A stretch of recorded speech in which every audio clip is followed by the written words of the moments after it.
We are often told about studies and polling that come out of Muslim countries and also non-Muslim countries in regard to how they view different subjects. Now, one of them is terrorism.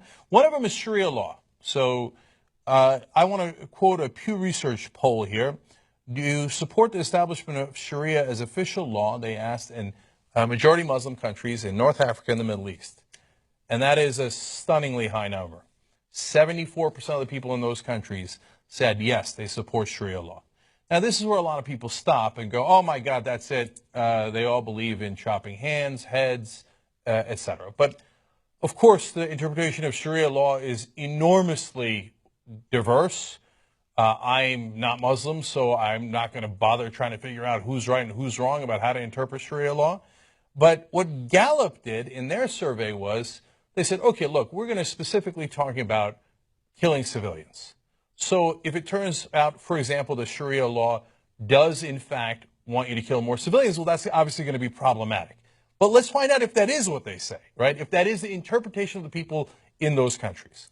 So they asked, do you believe in the deliberate targeting and killing of civilians is sometimes justified?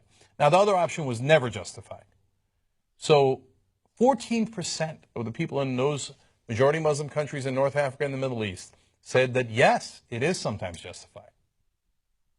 So that's a little damning. It's nowhere near the 74%. Obviously, most people do not interpret Sharia law to mean that at all. But 14% is an unfortunately high number.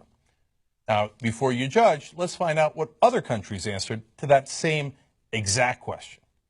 In the UK, 33% believe that the deliberate targeting and killing of civilians is sometimes justified.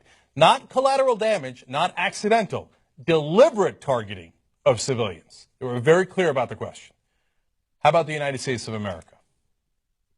50% thought that deliberate targeting and killing of civilians is sometimes justified.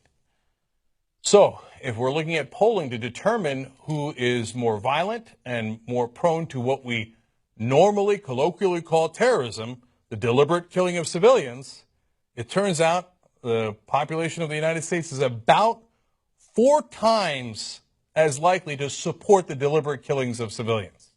Now, I know people here will say, no, but that's unjustified. We had to do it. We had to do it. But they ask the same question. Do you think the other side doesn't think that they had to do it? Well, apparently they don't. They're under similar circumstances, if not worse circumstances oftentimes. You think the people in the Middle East don't know the consequences of terrorism and killing civilians? They live it. They see it every day. Maybe that's part of the reason why they're like, no, we don't want that. Only 14%. Here in America, 50%. Now, if you don't like those polls, well, you got to look in the mirror and figure out what's going on with you. All right, so if you think, wow, that's something we should work on together here in America to make it better, great, then I agree with you. If you want to ignore it and say, no, I just want to keep blaming the other side,